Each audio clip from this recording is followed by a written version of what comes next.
Assalamu Assalamu alaikum, alaikum. Mohammad. Hayyak Allah. How are you doing? You okay? Alhamdulillah, I'm doing well. Yourself? When you said Sheikh Mohammad Hijab, I was thinking, who is this individual that you're going to bring on? It's Yeah, another guy. he's He's got one the of the same name as speakers. me. Alhamdulillah. Nice. How's it going? You okay?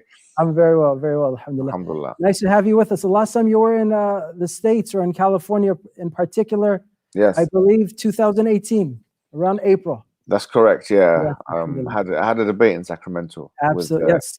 Edward Talash. I'm not sure if any of your Alhamdulillah. viewers remember that, but Yeah, so alhamdulillah, you're back with us again, but under different circumstances. This time over the telelink or the virtual platform. So inshallah, we ask Allah subhanahu wa ta'ala to eradicate COVID so that way we could be united once again with our dear beloved brothers, alhamdulillah. Sheikh, if you don't mind, I know many of the viewers already are very familiar with you, but we'll just go with a quick biography of yourself, inshallah, just to keep everyone informed for the very few who are not so familiar. Mohammad Hijab is a debater, a public speaker who engages in many discussions and polemics on a wide variety of topics, including religion, politics, and society, covering a wide range of different topics. He has numerous ijazas in some Islamic sciences and has studied in multiple Islamic seminaries, including the Shinqiti Islamic Institute, which employs a traditional Mauritanian style of teaching the sacred sciences. He also has his master's, and he's currently pursuing his PhD doctorate degree, alhamdulillah. Sheikh Mohammad, we have a very interesting and important topic that you're going to talk about, discussions on LGBTQ. I want to remind the viewers who are with us, inshallah, that in order to participate in the chat room, you have to utilize the login username. So put in your username, and that could be anything, right? That's just a form of identification. And then hit accept or log in, and you should be able to share any questions that you have. And then right after the talk is concluded, we'll turn it over and see what kind of questions we have, inshallah. The duration of the talk is about an hour, from 3:10 to 4:10. I know it's probably a little bit late for you right now. What time is it? It's 11:15 p.m. Okay, so we ask Allah subhanahu wa ta'ala to reward you for carving some time out of your busy schedule. Without further ado, bismillah. Should I get started? Yes, bismillah. Floor is yours, inshallah. Okay, and we're going to have a question and answer session at the end? Yeah, so we have a open chat room where the users can log in. And like I mentioned before, it's any username, just something that they can identify themselves with. And they will be sharing those questions. And as the questions come in, inshallah, I will share them with you towards the end of the lecture. Okay. Inshallah, the way I want to structure this is I want to start off by talking a brief history on feminism and why is this relevant to the LGBTQ discussion, and how the approach that I favor in terms of these discussions is not necessarily a conflict approach. It's more of an accommodationist approach. And I'll tell you what I mean by all of this. Sure. In the Muslim world now, or Muslim individuals, leaders, and religious figures in the West, because obviously the West is right now is promulgating like LGBTQ stuff, and so the Muslim minorities in said countries have to come up with solutions as to how to deal with it, because we're stuck in kind of a situation where on the one hand you have the right wing, who I'm sure in America it's a very similar experience, who have for the most part hostile views on issues like immigration, and may have hostile views towards Muslim people in general, not least because a lot of those on the right are evangelical Christians, and data shows us that evangelical Christians are most likely to have bad or hostile opinions on Muslims in a general sense. And interestingly enough, in fact, pastors and religious figures from that community are more likely to have a conflict approach or hostile attitudes towards Muslim people. So, however, the irony is obviously people on the right, people on the political right, are more likely to have views similar to ours in terms of social conservatism, if you want to call it that for the sake of argument, on issues like LGBTQ. But those on the left who are more likely to be kind of practitioners or part of the LGBTQ community, or heavily supporting the LGBTQ community, people on the left, they have those views which are more antithetical to the Muslim paradigm, but are more likely to accommodate us as individuals and people. So Muslims have tried different approaches.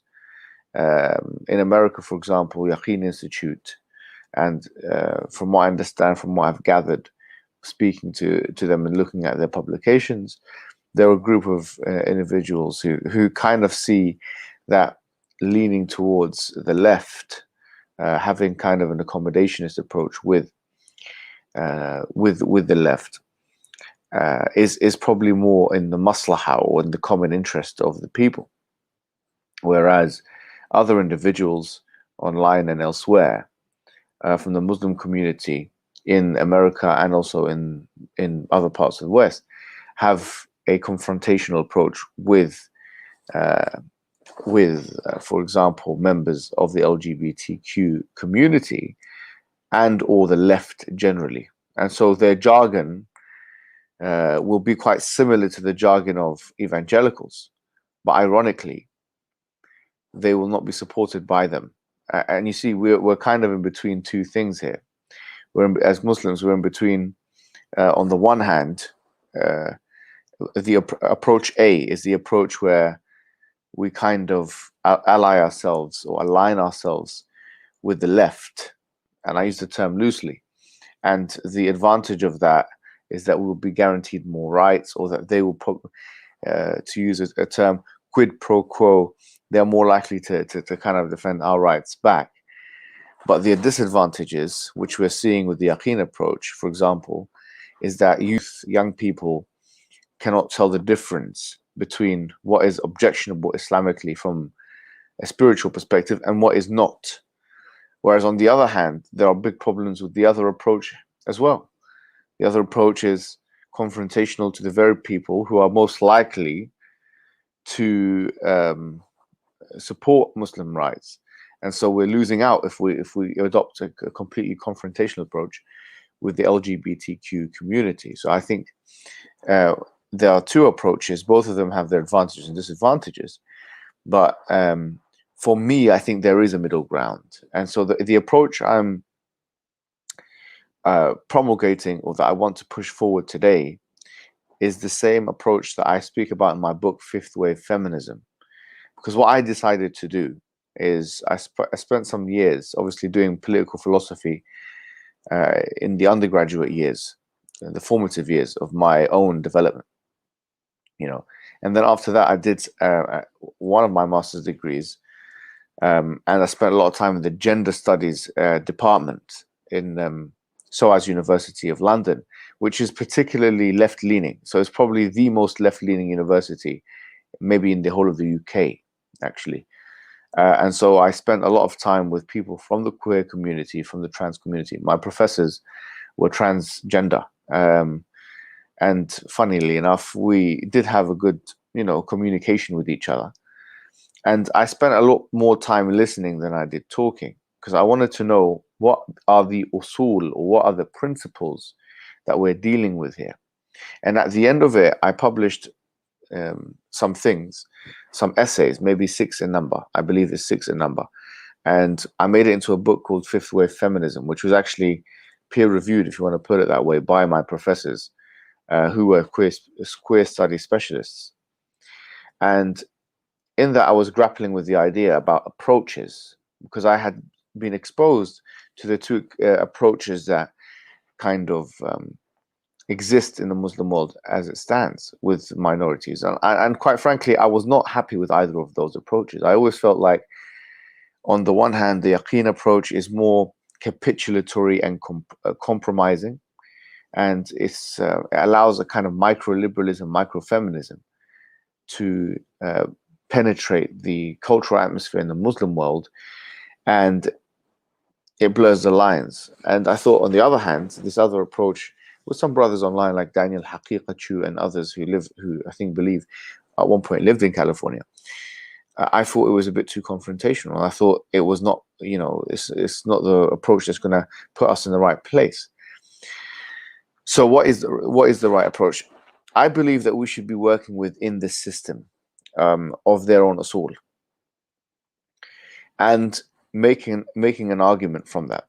So before I tell you what my approach is, I have to give you a 5-minute maybe preamble to my approach, or to the history of feminism in general. Because if we're talking about left-leaning individuals who identify with or allied with, members of the LGBTQ community, it makes sense to invoke something which is used to legitimize the behavior of, or the existence even, of such communities. So feminism, as many of you would know, has different waves. So you had the first wave feminism, which was mostly cause-orientated. It was cause-orientated in the sense that it was about universal suffrage, which means the ability or lack thereof for women to be able to vote. And this is obviously took place about 100 years ago from now in Britain, and also in Canada and America, where women were slowly but surely given the rights to vote. And so the first wave of feminism, as historians put it, was really this time in the beginning of the 20th century, right? And then you had the second wave feminism, which took place in what you refer to as the civil rights movement, or the time of 1960s. And it was more about equal pay. It was more about, gender equality and so on and so forth. But at the same time, there was some substantial attacks on the family unit. Almost everybody that identified with that movement had something to say about the institution of marriage and how oppressive it is or whatever. And then third wave feminism came along, and really black women in particular, they came out. Bell Hooks was a very famous woman who came forward in feminist studies and said, well, this has been a white experience. What we're talking about is a white experience. And so we need to put in or factor in the experiences of black women in order for us to be truly representative. And in the 80s, I think it was 1984, Kimberly Crenshaw, she made a statement, or she published a paper with something which would become very popular in third wave feministic discourses, which is something called intersectionalism. Okay, so intersectional feminism is the idea that not only are you a woman, but you are a black woman. For example, if you're disabled, you'd be disabled. And there's different identifying kind of labels of identification.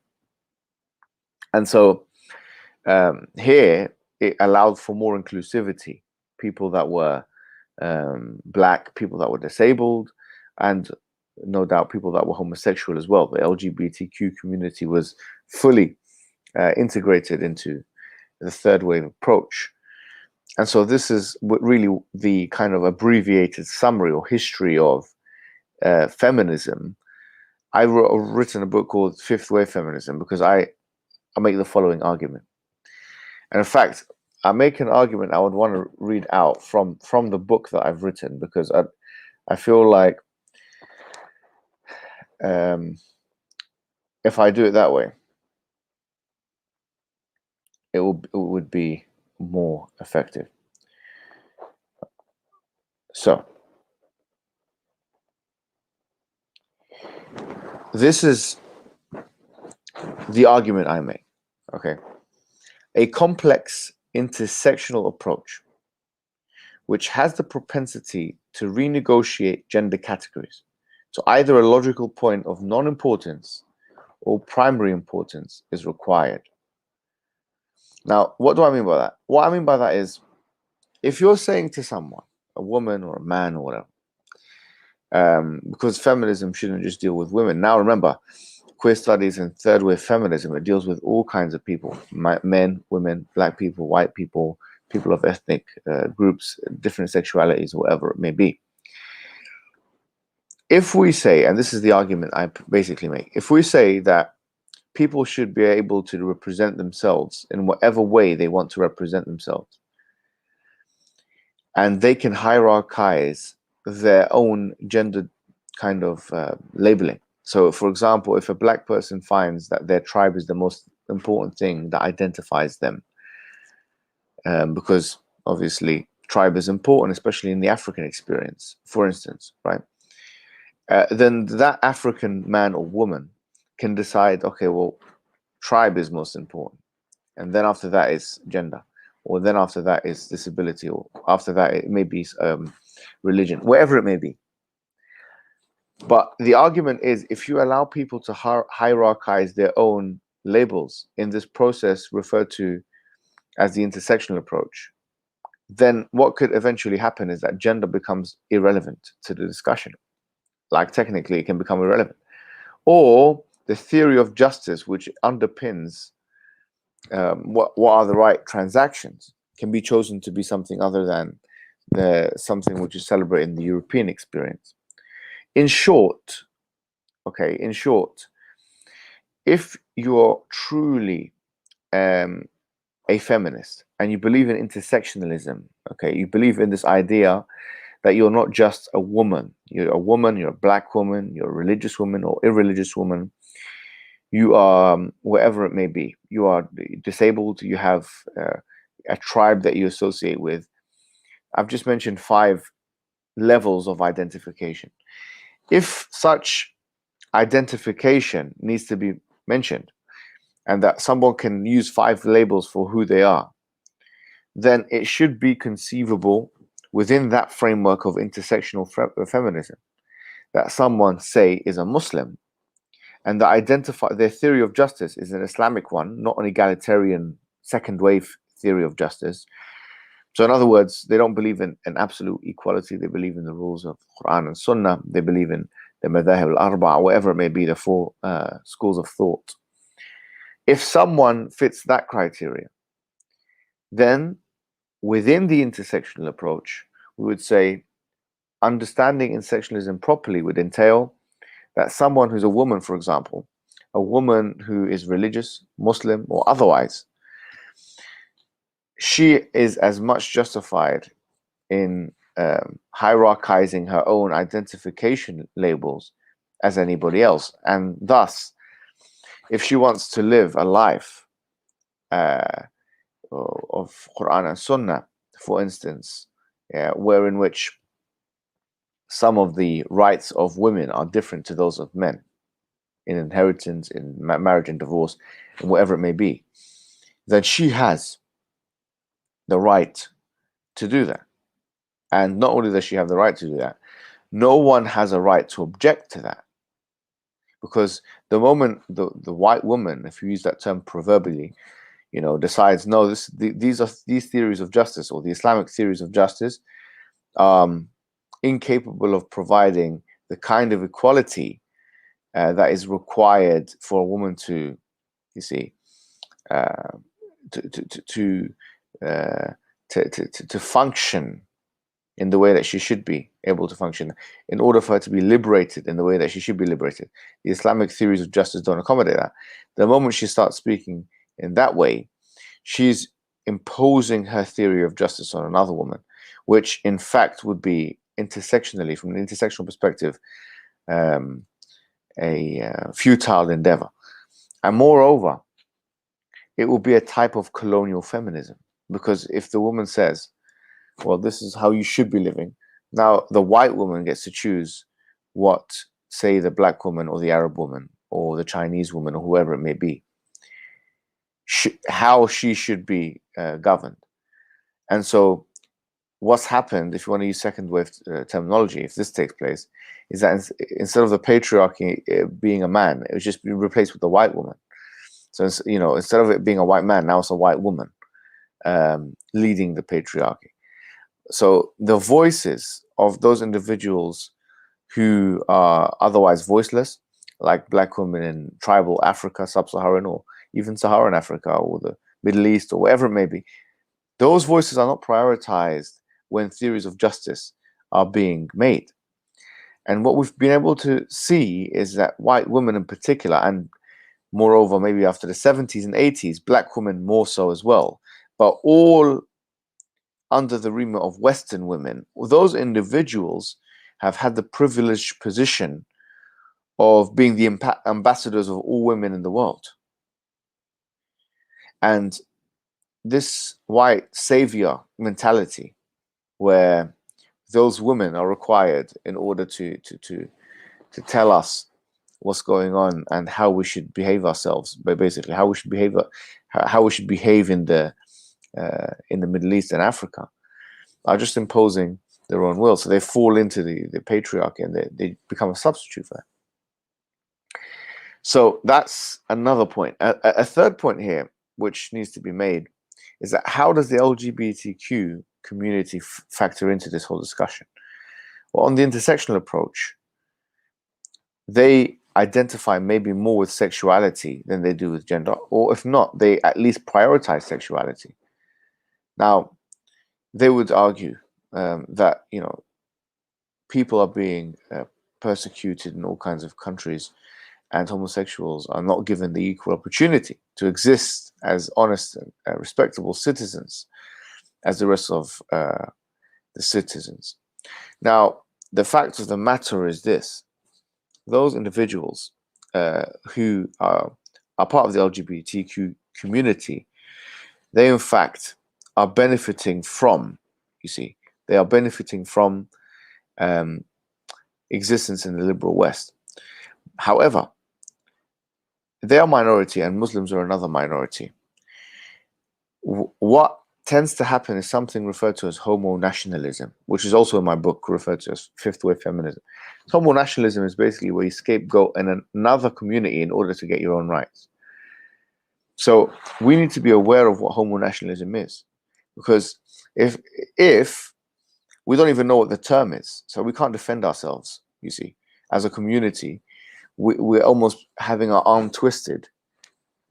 We're having our arm twisted into believing that we have to align ourselves with the moralities of the LGBTQ community, where in fact, this is a form of homo nationalism, where the homosexual community can scapegoat the Muslim community and basically throw them under the bus because we don't believe in what they believe, right? And so what we have to say is, well, hold on, your right to practice homosexuality is no more privileged than my right to be a Muslim and to believe that homosexuality is an aberration from morality. And so this is where the approach is. You have to work through the approach in order to secure mainstream acceptability, I believe. Because at the end of the day, if we go with the confrontational approach, you're going to burn bridges with the left wing, and it's not a good idea to do that. It really isn't. To burn bridges with the entire left wing is not a good idea. But at the same time, you don't want to accept their morality, because that's even more dangerous than the confrontational approach. So the middle ground approach on how to deal with LGBTQ communities is to speak in their language. In other words, to show them that through the principles that they govern their lives on, the intersectional approach, the even liberalism, you know, human rights, and all those kinds of key words that they're acquainted with, that through that we have as much right, okay, to express that homosexuality as a practice is a moral aberration, as they do to practice homosexuality. That is the extent of the argument. That is really the extent of the argument. Therefore, if they say, well, you're burning bridges with us, not really, because we're not trying to burn bridges by saying that. We're just making ourselves clear on our moral stances.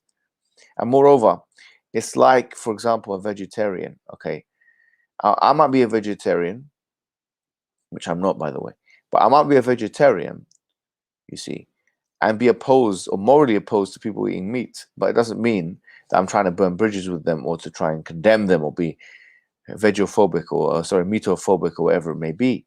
That's not what we're trying to do. We're just saying that we have a stance on in this parable, right, on this analogy, the eating of meat. Yeah, and we have as much right to have a stance on the eating of meat as you do to eat meat. As you do to eat meat. So I'm allowed to think that eating meat is immoral, just as you're allowed to eat meat. Okay, that's, for example, through the liberal approach, okay, or the harm principle. So from that angle, we say, look, we are citizens of the country. We respect everybody's decision, and we're not trying to impose a Sharia law on non-Muslim subjects. These are our beliefs, and we should be allowed to believe them.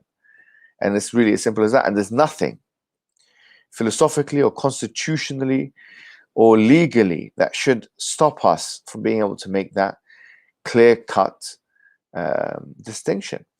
Whereas on the other hand, this confrontational approach is pathetic, quite frankly.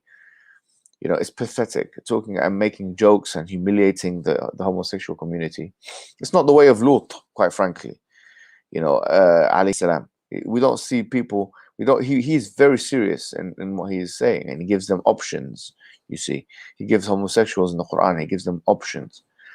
You see, and so the middle ground approach, just to summarize here, because I think it would be good to get straight into questions to make this as much as we can an interactive session.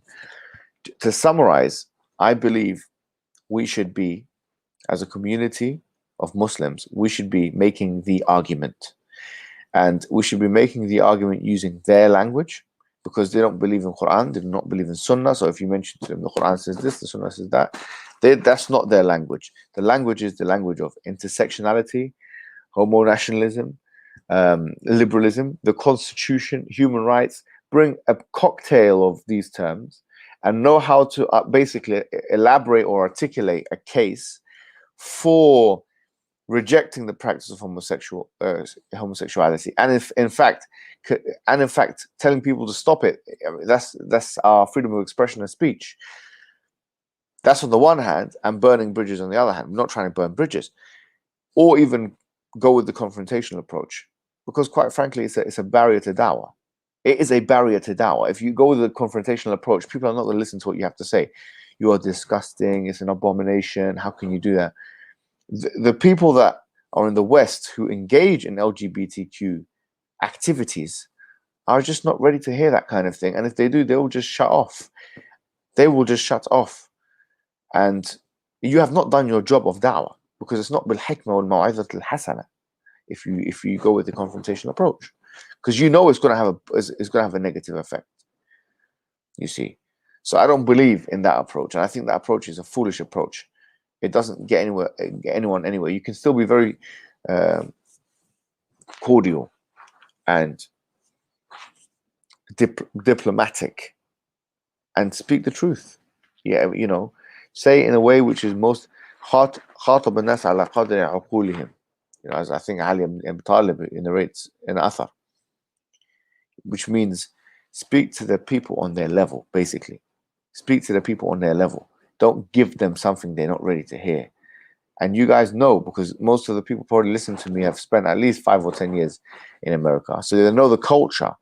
And especially in California, West Coast, you know, West Coast is a blue state, and it's a state which, is very liberal. And so if you go ultra conservative, man, they're not gonna listen to you. And so this is my my solution. Jazakumullah khairan. Let's bring on the questions. Let's make this interactive, because otherwise it's been, I think, 30 minutes. People will get very bored, especially if there's no interaction. And also, it's quite late out, so if I'm being a bit slow, because in London I'm probably be asleep here right now, so I'm not as fiery or edgy as I usually am. But you know, I hope people are listening to what I'm saying. Yes, indeed, Sheikh.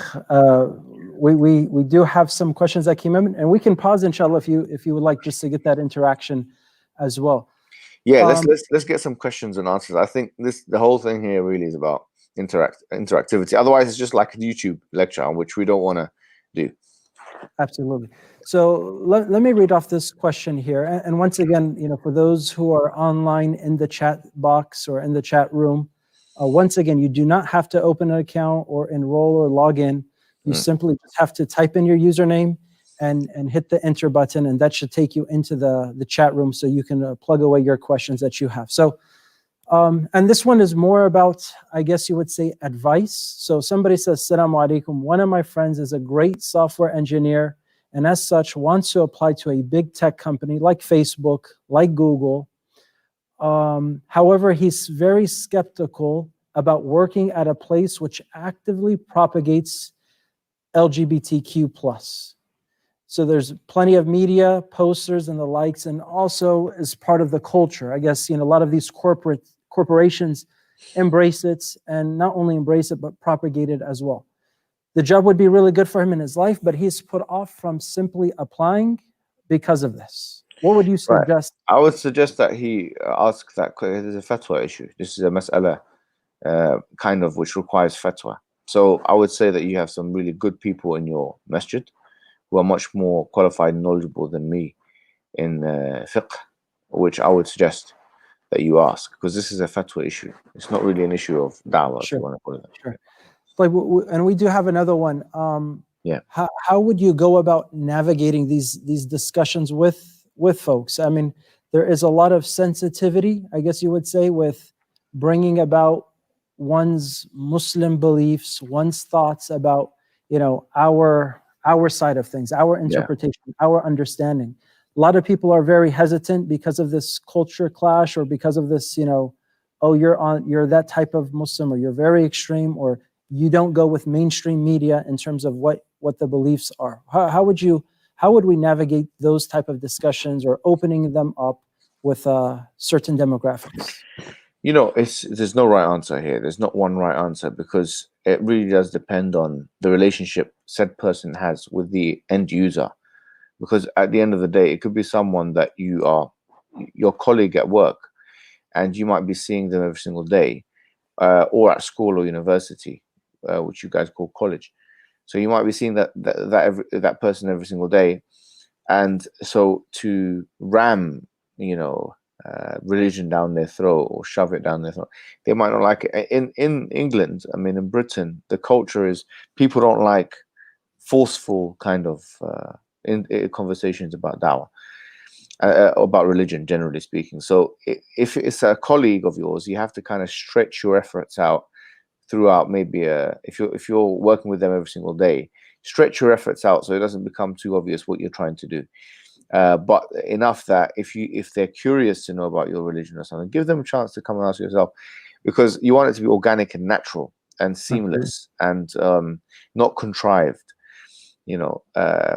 as if you have some kind of an agenda or something like that. So that's what I would suggest. But if it's people that you're going to see maybe once in a lifetime or once in a while, then why not just bring up a conversation and have that conversation, and ask them questions about what their beliefs are and so on. What's really interesting about the LGBTQ community is that, when you look at the Quran, when Lut alayhi salam speaks to people, all the other prophets in the Quran, they start off by saying, worship God, worship God.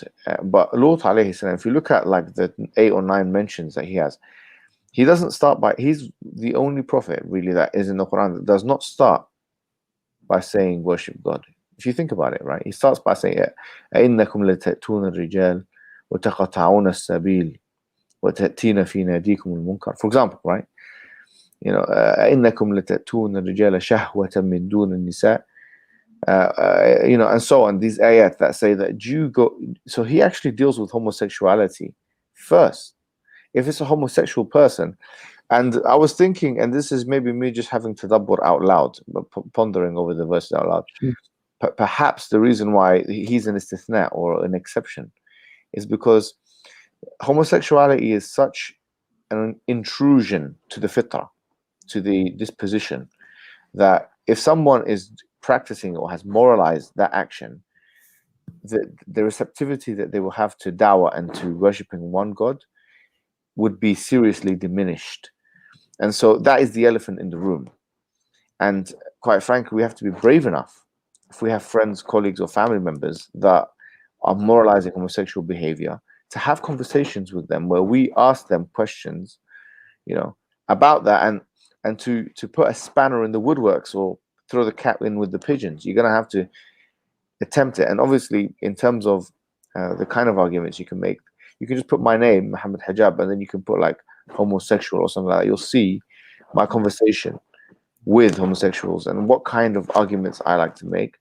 That would be a good. I've had lots of conversations with the homosexuals, and you'll see that they get frustrated. Sometimes they get triggered, but that's what they need to hear. Sometimes you say it in the nicest way possible, in the most respectful way possible, but and other times I've had conversations you'll also find which are very productive. So from my experience, I just feel like it depends on the circumstance, you see, and we have to kind of use hikmah, wisdom, and try and really decipher that situation for ourselves. No. Yeah. Is there, and I don't know if your book, you said the fifth wave of Feminism, yeah. If it covers those practical steps, or if it's just more of the origins and how things alluded to it. But I think most Muslims are well versed, right, when they're talking to an atheist or when they're talking to a Christian about Tawheed and the belief of one God and one Creator. But I would have to say, when it comes to having those dialogues or discussions with somebody who either is homosexual, yes, or finds nothing wrong with it, or it's completely fine and normal, what discussions or practical tips or ways of advice would you give somebody to, okay, step one, kind of approach them this direction, and the step two? I know maybe every case is going to be case by case, but is there any practical advice in terms of convincing arguments or ways of discussion and dialogue? So for me, I try and find out what is referred to as a marji'iyah. So what do they go back to? What principles do they have? What are they committed to? So if they're homosexual that has moralized the behavior of homosexuality, what is the moral framework within which they operate? So I've kind of alluded to intersectionality and feminism, but what I usually do is work on the harm principle in liberalism, because most of those individuals would say something to the effect of, you are free to do whatever you like to do, so long as you don't harm anyone else, right? So which is the harm principle. And you can even say that's the definition of liberalism in a sense.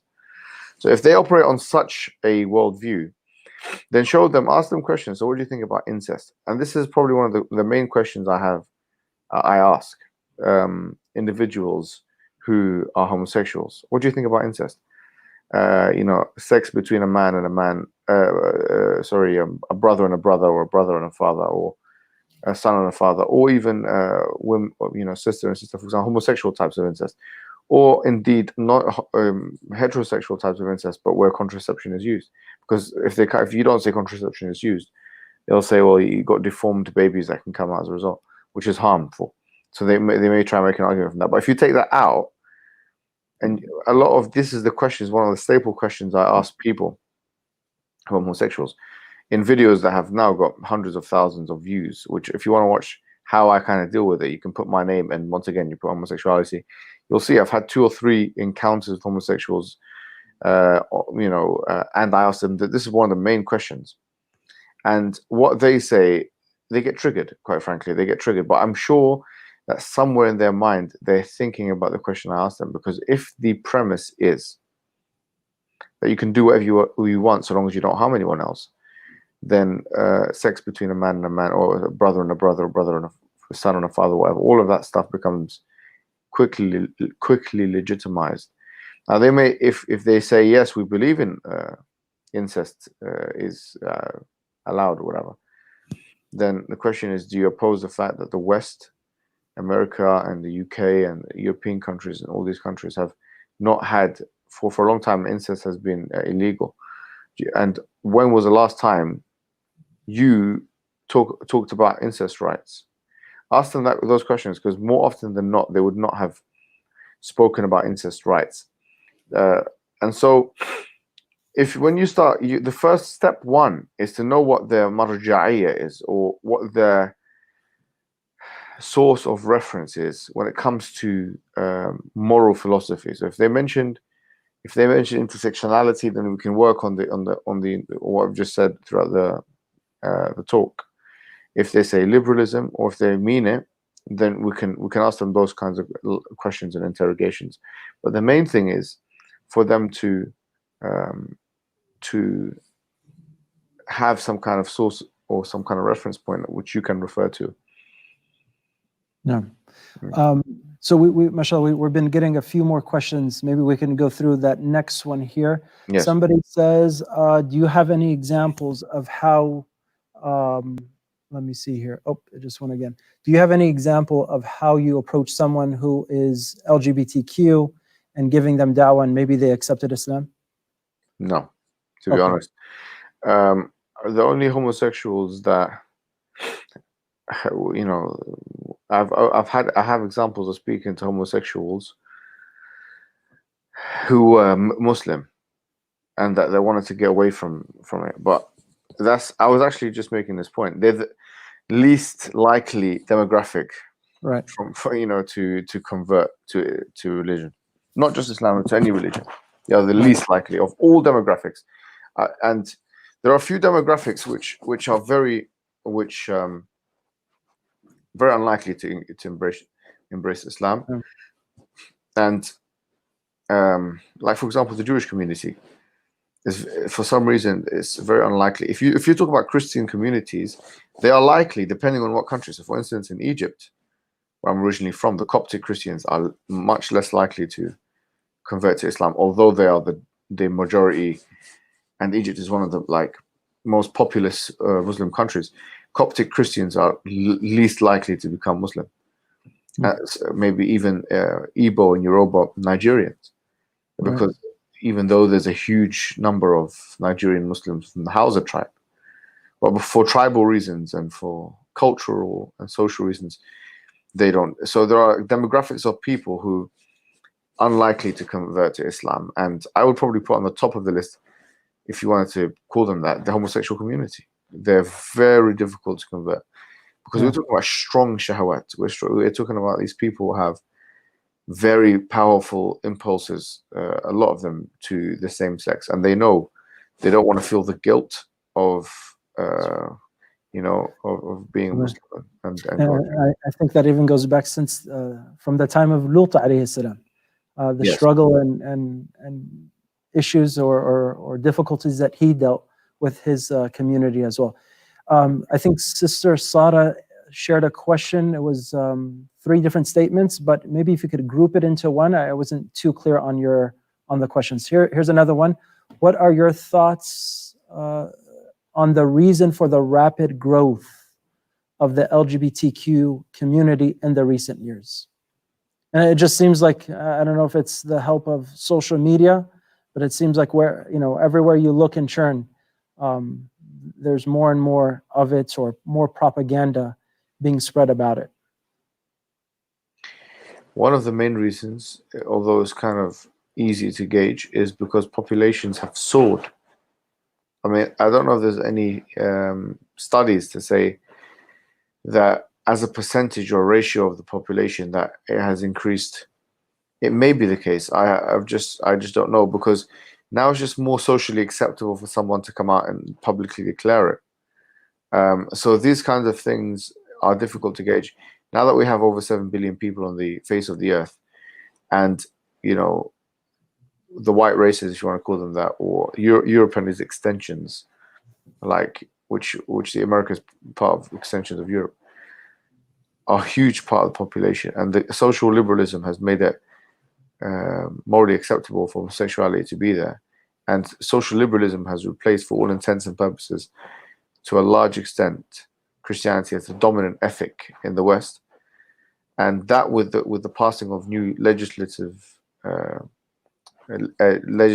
in America and in the UK, has allowed the homosexual community to come out in numbers that they would not otherwise come out in. And So it's all of the aforementioned variables, and the switching over to a liberal ethic from a Christian ethic, which happened quite strongly after World War II, actually.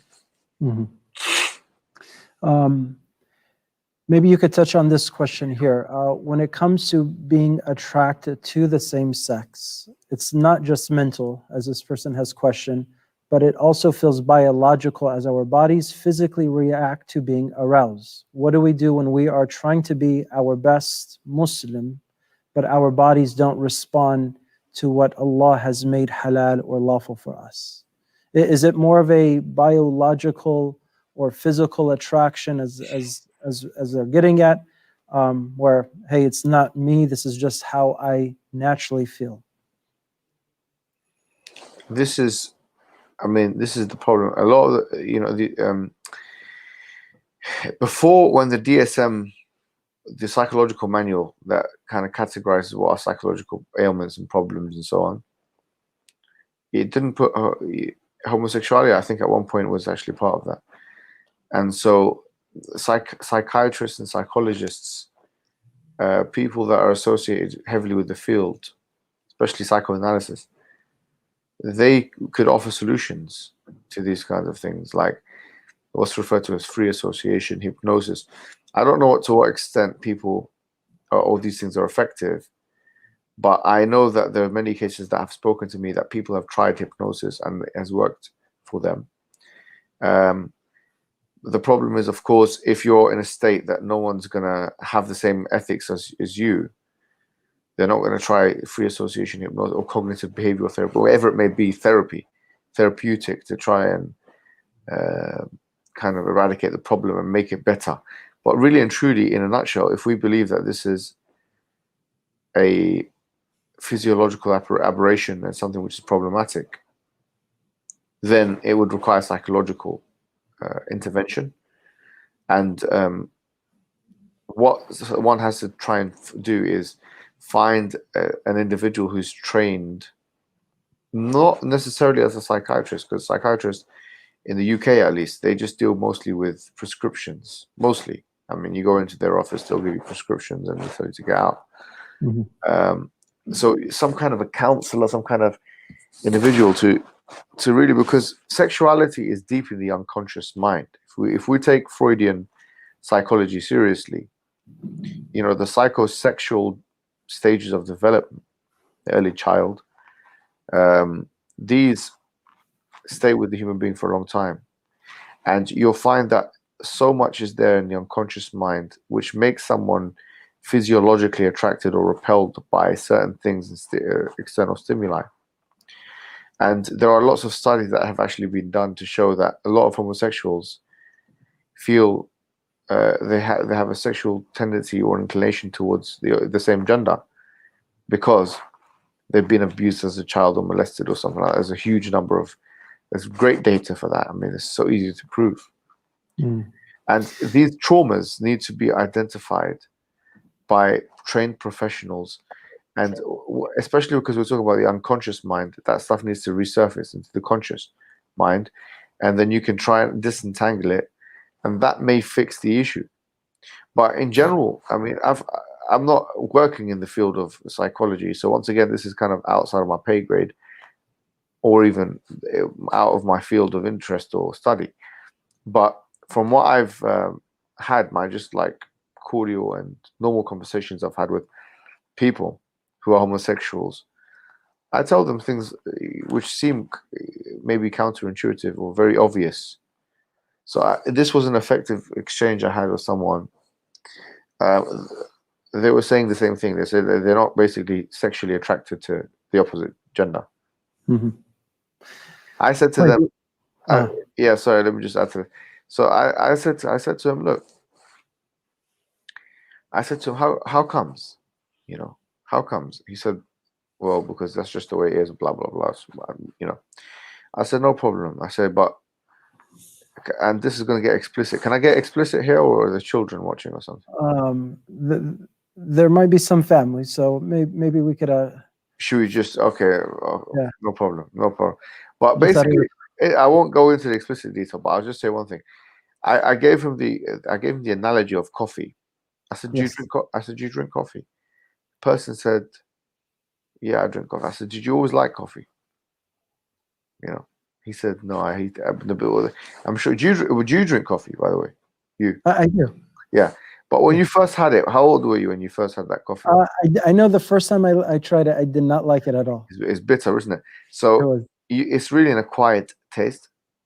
Yeah. So what I said to him is, you have to build up your tolerance for women. Basically, all it is. It's not an acquired taste, but if bit by bit, it will become more manageable for you. And I think it did help that individual, because the truth of the matter is, there's a huge intersection between the anatomy of a man and the anatomy of a woman.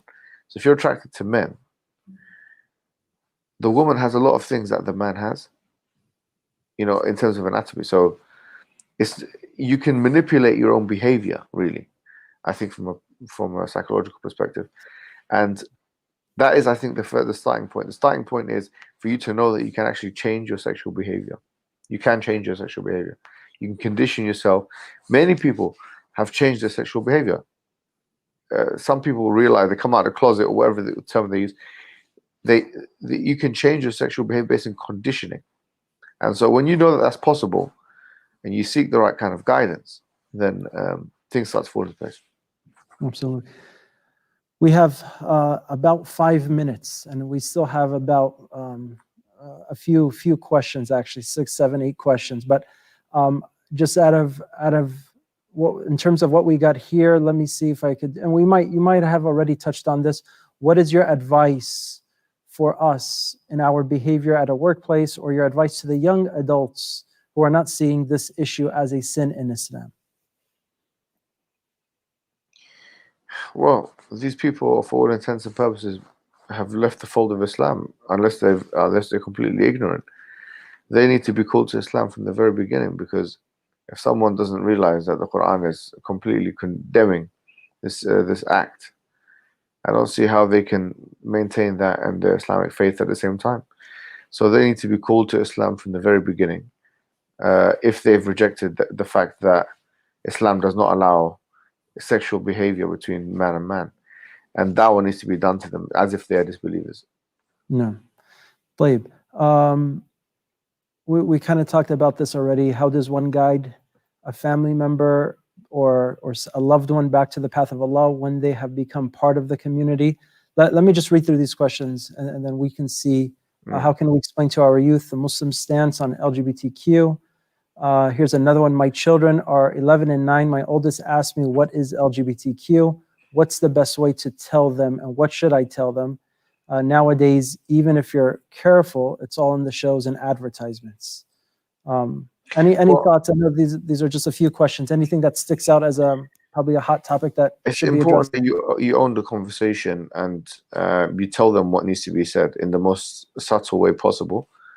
But be careful, because I mean, in the UK we have social services. I don't know what you have in the US, but if the kid goes to school and says, the gays are going to hell or something like that, then maybe they'll be taken away. So you got to be careful as to what you say to your children, because of law enforcement in that state or country, wherever you guys in California. So make sure you don't say something which will end up being used against you in a court of law. Sure. Yeah. Perfect. Here's maybe you know what? Let's do one quick last one. Hopefully, we have less than a minute. How do we deal with Muslim peers who support the LGBTQ movement and think Islam is all about loving and accepting everyone? Well, this is the thing. We have to correct that. To be honest, there's no better way to put it. You have to correct that, because it's not the behavior of Lut alayhi salam. No. The Quran. طيب Sheikh, Jazakumullah khair, Barakallah fikum. Just as a quick reminder, Mohammad Hijab, you're not going anywhere, at least not yet. So you're going to be with us in room 2. And Yes. it's the title of your topic is Being Us in the US. Being Us in the US. And that is actually starting at 4:10 Pacific Standard Time, which is right now. So Mohammad Hijab will be joining us on room 2. And we appreciate your time. We ask Allah subhanahu wa ta'ala to bless you, your family, and all of the great work that you are doing. In room 1, inshallah, we will have Sheikh Walid Basuni,